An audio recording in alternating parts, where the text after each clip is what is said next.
শুধুমাত্র কংগ্রেস সমর্থক হওয়ার অপরাধে এই বহরমপুর শহরে দুটো সাধারণ পরিবারের দুটো মহিলার উপরে তাদেরকে মিথ্যাভাবে পক্সো কেসে অভিযুক্ত করা হচ্ছে। এর আগে তাদের বেতন বন্ধ করে দেওয়া হয়েছিল, তাদের বেতন হাইকোর্টের নির্দেশে চালু হয়েছে। সেটাকে এখানকার যে মিউনিসিপাল কর্তৃপক্ষ তারা মনে করেছে হেরে যাওয়া, তারা মনে করেছে এর বদলা নেওয়া দরকার, তারা মনে করেছে বশ্যতা স্বীকার করল না, এদের শাস্তি হওয়া দরকার। হাইকোর্টের নির্দেশে তারা বেতন পাচ্ছে, এটাই আরেকটা অপরাধ, এটা আরেকটা অপরাধ সেই দুটো মহিলার। তাদেরকে তাদের স্কুলের বাচ্চাকে দিয়ে, তাদের অভিভাবকের দিয়ে পয়সা খাইয়ে ভয় দেখিয়ে তাদেরকে দিয়ে মিথ্যে অভিযোগ দায়ের করার ব্যবস্থা করা হচ্ছে। আমরা একটা কথা বলতে চাই, আমরা কিন্তু এই বিষয়টা নিয়ে বসে থাকবো না। আমরা শুধু হাইকোর্টে যাওয়াই নয়, এর পূর্ণাঙ্গ তদন্ত চাইব। দরকার হলে যারা অভিযোগ করছে তাদেরকে লাই ডিটেক্টর মেশিনে বসানোর দাবি করব আমরা। এইভাবে আমাদের ঘরের সাধারণ পরিবারের দুটো মহিলাকে তাদের বেইজ্জত করে, মর্যাদা নষ্ট করে, তাদেরকে যৌন নির্যাতনকারী সাজিয়ে বাংলার মুখ্যমন্ত্রী, পশ্চিমবঙ্গের তৃণমূল, এই মুর্শিদাবাদের তৃণমূল নেতারা পাপ ছাড়া কিছু করছে না, এটুকু বলতে পারি।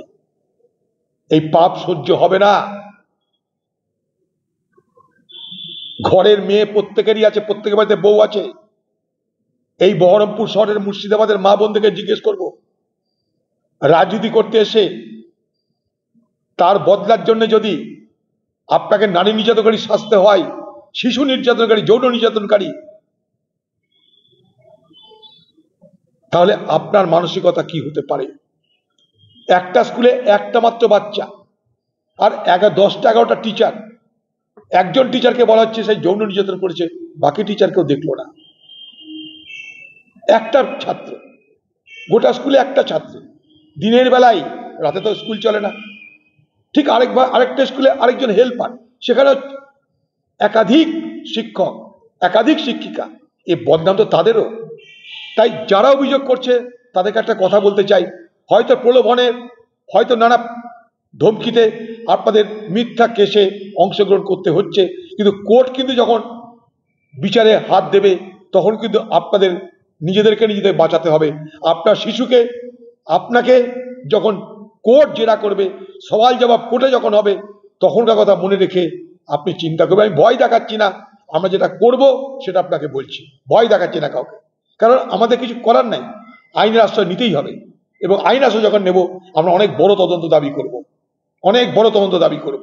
এবং এর প্রতিবাদে আমরা শহর জুড়ে আন্দোলনে নামছি।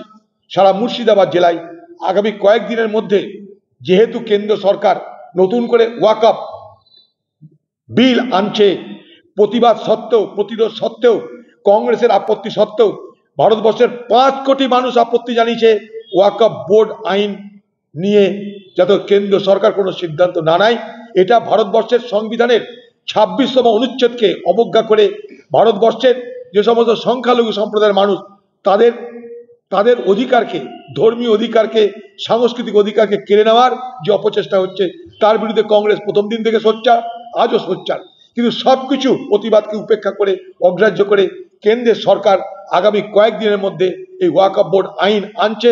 যে আইন আনার ফলে ভারতবর্ষে মুসলমান সম্প্রদায়ের যে ধর্মীয় এবং সাংস্কৃতিক অধিকার, যে অধিকার তাদেরকে ভারতবর্ষের সংবিধানের 26তম অনুচ্ছেদ দিয়েছে, 26 আর্টিকেল 26 যে অধিকার দিয়েছে, সেই অধিকার কেড়ে নেওয়ার চেষ্টা করা হচ্ছে।